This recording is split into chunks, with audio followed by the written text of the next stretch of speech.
ஜோதிடத்தில் நவகிரகங்கள் அடிப்படையாக வச்சு தான் ஜோதிடம் எழுதியிருக்கு. இந்த உலகத்தில் இருக்கக்கூடிய ரிஷிகள் முனிவர்களுக்கு மட்டும் இல்லை, சாதாரண மக்களுக்கும் எந்த ஒரு நல்ல காரியம் செய்கிறதுக்கு, ஒரு ஹோமம் செய்கிறது, ஒரு கல்யாணம், இதுக்கெல்லாம் தேவையான நல்ல நேரங்களை பார்த்து கொடுப்பதற்கான ஆக இருப்பதனால் அதனே ஜோதிடத்தை கண்ணாக பயன்படுத்தும். ஜோதிடம் என்பது கண். வேதத்தினுடைய கண் எதுன்னா ஜோதிடம். அப்படி கண்ணாக பயன்படுத்தப்பட்ட ஜோதிடத்தை ஒரு காலத்தில் இந்த கிரகங்களை எல்லாம் அடக்கி ஆளக்கூடிய ஒரு சக்தி மனிதனுக்கு இறைவன் கொடுத்திருந்தார். ஒரு அந்த அடிப்படையில் ராவணன் சனீஸ்வரனையே பிடிச்சு அரெஸ்ட் பண்ணிட்டார்.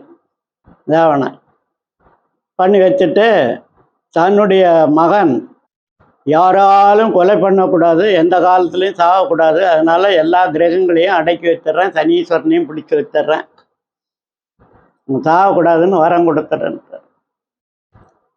சனீஸ்வரன் என்ன பண்ணுறாரு, இது மாதிரி ராவணன்கிட்ட மாட்டிக்கிட்டார். அந்த காலத்தில் அப்படி ஒரு கதை. ஒன்றும் பண்ண முடியாத நேரத்தில் தன்னுடைய உடம்புல இன்னொரு துள்ளி ரத்தத்தை எடுத்து பிளட் எடுத்து அப்படி போடுறாரு. அது அந்த 12 கட்டங்களில் ஏதாவது ஒரு கட்டத்தில் போய் விழுந்துடுது, ஒரு இடத்துல போயிடுது. இந்த நவகிரகங்களை மாதிரி ஒரு கிரகத்தை அது உற்பத்தி பண்ணிடுது.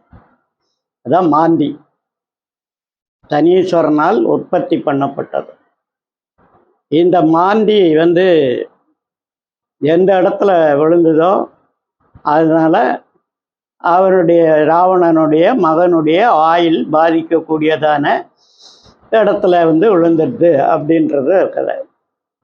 அப்படி ஆயுள் கண்டங்களையும் முன்னோர்களால் நமக்கு வரக்கூடிய விளைவுகளையும் பார்த்தீங்கன்னா நிறைய பேர் இந்த மாந்தியை வச்சு எல்லா ஜோதிடமும் பார்த்துட்றாங்கன்னா, முன்னால் கர்ம வினைகளுக்கு மாந்தி நமக்கு என்னென்ன பண்ணியிருக்குன்னு தெரிஞ்சு போகுது. அப்புறம் மாந்தியை வச்சு வாழ்க்கையை நிர்ணயம் பண்ணக்கூடியதான பிரச்சனை ஜோதிடங்கள் கேரளாவில் நிறைய இருக்குது.